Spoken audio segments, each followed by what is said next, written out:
Area of triangle, triangle का आपको पता है ट्रायंगल तीन साइड को मिला के बनता है ना, यानी इसके तीन एजेस भी होते होंगे, इसको वर्टेक्स कहते हैं ना हम, है ना, तीन वर्टाइसेस इसके होते हैं, तीनों के कुछ कोऑर्डिनेट होंगे। मान लो ये x1 y1 है, ठीक है, ये तुमने मान लिया b x2 y2 हो गया, और ये हो गया c x3 y3। तो अब तक आपके पास एरिया ऑफ ट्रायंगल निकालने का हेरोन्स फॉर्मूला आपके पास अवेलेबल था, है ना। हेरोन्स फॉर्मूला क्या था, याद है? वाह भाई वाह, आगे बढ़ते जाओ पीछे छोड़ते जाओ, है ना। हेरोन्स फॉर्मूला था ना हमारे पास, s into S minus A, S minus B, S minus C, और ये सब रूट के अंदर होता था। अब कहो ये s क्या है? s कुछ नहीं, सेमी पेरीमीटर होता है, यानी तीनों साइड का सम डिवाइडेड बाई 2। पेरीमीटर का मतलब क्या होता है? ट्रायंगल के साइड का सम, और सेमी पेरीमीटर उसका हाफ। ये था हमारे पास। और एक फॉर्मूला था half into base into height, ये तो छोटी क्लास से यूज करते हैं। लेकिन अब मैट्रिक्स के यूज से क्या हम एरिया ऑफ ट्रायंगल निकाल सकते हैं? ऑफ कोर्स निकाल सकते हैं। कोऑर्डिनेट ज्योमेट्री से भी हमारे पास एक फॉर्मूला था, ठीक, बट हम उस फॉर्मूले को यहाँ डिराइव कर देंगे इसी से, इसी फॉर्मूले से वो फॉर्मूला बना है, आपको वहां याद करना है, यहाँ याद करने की जरूरत नहीं, बड़ी आसानी से हो जाएगा। क्या होता है एरिया ऑफ ट्रायंगल? आप इस तरीके से एक ट्रायंगल बना के हाफ, ठीक है, डिटर्मिनेंट लिख देना। कैसे लिखना है? बड़े आसान है। पहले क्या आता है, फिर सेकंड आता है ना, फिर थर्ड आता है, कितना मजा आया लिखने में, है ना। और उसके बाद ये आपका एरिया ऑफ ट्रायंगल निकल गया। एरिया ऑफ ट्रायंगल निकालने का यूजिंग मैट्रिसेस, बड़ा आसान फॉर्मूला। इसको जब आप सॉल्व करोगे ना, एक बार करके देखना इसको सॉल्व, किसी भी रो किसी भी कॉलम के उससे आप किसी भी रो के किसी भी कॉलम के अलोंग निकालोगे, वैल्यू सब में सेम ही आएगी, कुछ भी कर लो, ठीक। फॉर्मूला आपका यही होता है x1 y1 1, x2 y2 1, x3 y3 1, ठीक है। मेन आपको x1 y1, x2 y2, x3 y3 coordinate रख देना, लास्ट कॉलम में 1 1 1 भर दो, और उसका डिटरमिनेंट निकालो, हाफ कर दो उसको, एरिया ऑफ ट्रायंगल निकल के आ जाएगा। इसको सॉल्व करने के बाद जब करना इसको आप, ये आपको टास्क दे रहा हूं मैं, जब इसको सॉल्व करोगे तो आपका कोऑर्डिनेट ज्योमेट्री में जो फॉर्मूला था half into x1 into y1 y2 minus y2 y1, ऐसे करके एक फॉर्मूला था ना, ये वहां पे जाके फॉर्मूला टैली कर जाएगा, ठीक। एरिया ऑफ ट्रायंगल का फॉर्मूला आपके पास है, इसको यूज करके रिमार्क क्या है आपके पास, since area is a positive quantity we always take the absolute value of determinant in this equation 1। ये मेरा इक्वेशन 1 हो जाएगा। एरिया क्या होती है? पॉजिटिव क्वांटिटी होती है ना। अगर मैं आपसे कहूं कि मेरे पास एक लैंड है जिसका एरिया -10 है, तो कितना गधे वाली बात हो जाएगी, है ना। माइनस में एरिया हो ही नहीं सकता, एरिया विल बी इधर 0 और सम पॉजिटिव क्वांटिटी, या तो कुछ नहीं है, अगर है तो कुछ है ना, तो अगर कुछ है तो वो पॉजिटिवली ही होगा, ठीक। तो एरिया को मुझे पॉजिटिव लेना है, तो अगर मेरा मॉड नेगेटिव में भी आ रहा है, सॉरी अगर मेरा डिटर्मिनेंट नेगेटिव भी वैल्यू दे रहा है, जैसे -5 दे रहा होगा, तो 5 उसका आंसर होगा, ठीक। If area is given use both positive and negative values of the determinant for calculation. अगर एरिया दिया हुआ है तो आप पॉजिटिव और नेगेटिव वैल्यू दोनों रख के चेक करोगे उसके, अगर कोऑर्डिनेट निकालने हो आपको तो। जैसे अगर कह दे कि किसी का एरिया 36 है, अब आप मुझे उसके कोऑर्डिनेट बताओ, तो आप एक बार उसको 36 भी रख के चेक करना, एक बार -36 भी रख के आपको चेक करना होगा। तीसरा रिमार्क है, area of triangle formed by 3 collinear point is 0। अगर 3 कोलिनियर पॉइंट्स हैं तो उससे एरिया ऑफ ट्रायंगल जो बनेगा वो 0 होगा। एरिया ऑफ ट्रायंगल 0 कब होगा? जब वो ट्रायंगल बना ही ना हो, है ना, वो एक स्ट्रेट लाइन हो। बस कोलिनियर पॉइंट्स का मतलब ही क्या होता है?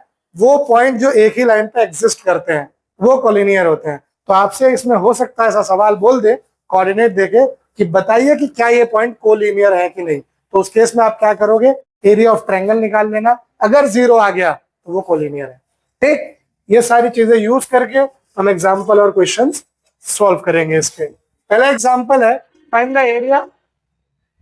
The area of triangle whose vertices are 3 8 -4 2 and 5 1। Clearly आपको यहाँ पे अगर देख रहे हो तो आपके पास x1 है 3, y1 है 8, है ना, x2 है -4, y2 है 2, x3 है 5, y3 है 1। ये सब इतना लिखने की जरूरत नहीं है, मुझे समझाना है तो मैं लिख दे रहा हूं। आप एरिया ऑफ ट्रायंगल सीधे लिखिएगा एरिया ऑफ ट्रायंगल आपके पास है half x1 y1 x2 y2 x3 y3, ठीक है, 1 1 1। ये आपके पास एरिया ऑफ ट्रायंगल है। आप इस डिटर्मिनेंट में इन वैल्यूज को रख दोगे। x1 है क्या, 3 8, ठीक है, -4 2 5 1 1 1 1, ठीक है। आपकी मर्जी है किधर से भी रख लो इसको। मैं रखता हूं इसको along column 3, solving along C3, ठीक है। C3 के अलोंग सॉल्व करता हूं तो ऑड है तो प्लस माइनस प्लस, ठीक है। तो हो जाएगा 1/2 को पहले मैंने बाहर रख लिया, अंदर चलते हैं 1 इंटू इसको और इसको हटाया -4 5 2 1 -1 इंटू ये रो ये कॉलम और ये रो हटी 3 8 5 1, फिर +1 इंटू ये रो और ये कॉलम हटेगा, बचेगा क्या 3 8 -4 2, ठीक है। इसको फर्दर आप सॉल्व करोगे तो it will be 1/2 into 1 into कितना हो जाएगा -4 -10, ठीक है, -1 इंटू 3 -40, ठीक है, +1 इंटू 6 +32, ठीक है। इसको सॉल्व करेंगे तो हाफ ये हो जाएगा -14 -1 इंटू -37 +37, ठीक है, और ये हो जाएगा 38 +38, 37 में और 38 ऐड होगा तो होगा 75, 75 में से 14 गया कितना आया 61, 61/2 हाफ इंटू 61 कितना हो गया 30.5 स्क्वायर यूनिट्स इसका एरिया निकल के आएगा। कोई दिक्कत है यहाँ, पक्का हो जाएंगे ऐसे क्वेश्चन सॉल्व। चलिए देखो इस क्वेश्चन में क्या रहा है, find the equation of line joining A13B00 using determinants and find K if DK0 is a point such that area of triangle ABD is 3 square unit. यानी आपको एक पॉइंट निकालना है, यानी मानो एक पॉइंट को PXY, let PXY be the point joining A13 and B00, है ना। P एक पॉइंट मानोगे XY जो कि A13 और B00 को ज्वाइन कर रहा है। तो अगर ऐसा एक पॉइंट है जो 13 और 00 को ज्वाइन कर रहा है तो इस केस में एरिया ऑफ ट्रायंगल क्या करोगे आप 0 के इक्वल ले लोगे। Implies that area of triangle ABP जो होगा वो आप 0 के बराबर लोगे। और अब इसको चेक करो 1/2 x1 y1 क्या है, आप किसको मानोगे, इसको x1 y1 मान लो तो 1 3 1 0 0 1, ठीक है, और ये हो जाएगा xy1, ये किसके बराबर है 0 के बराबर। कौन से रो के अलोंग सॉल्व करना आसान रहेगा, अलोंग R2, है ना, सॉल्विंग अलोंग R2, इवन रो है इसका मतलब माइनस प्लस माइनस, तो इसको हटा दो सीधे थर्ड पे आते हैं, इसका मतलब हाफ ऑफ -1, इसको और इसको हटाओगे तो 1 3 xy इज इक्वल टू 0। यहां से हो गया half of -1 into Y -3x बराबर 0, ठीक है। इस हाफ को उधर भेजोगे तो ये 0 के बराबर हट जाएगा, है ना। ये हो जाएगा 3x - y बराबर 0, इसका मतलब y बराबर 3x is the required equation. ये आपके पास इक्वेशन निकल के आ गई, ठीक है।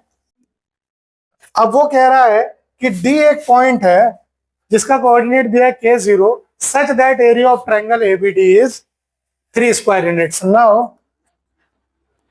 Area of triangle ABD is equal to 3 square unit से, तो मैंने आपसे क्या कहा था प्लस माइनस दोनों लेके चेक कर लेते हैं, तो इसको आप रख दो +-3, ठीक है, यानी half of determinant of 1 3 1 0 0 1 K0 1 is equal to +-3। इस 2 को उधर भेज दोगे तो +-6 हो जाएगा। इसको अलोंग R2 सॉल्व कर लो, अलोंग R2 तो क्या होगा 1 -1 लेंगे, है ना, -1 लिया 1 3 K0 इज इक्वल टू ये हो गया +-6, तो -1 into 0 -3k is equal to +-6, यही हो रहा है। -1 इंटू -3k हो जाएगा 3k इज इक्वल टू +-6, तो k की वैल्यू आ जाएगी +-6/3, यानी k हो जाएगा +-2। ठीक है, कोई दिक्कत? इस तरीके से क्वेश्चन होगा। ठीक।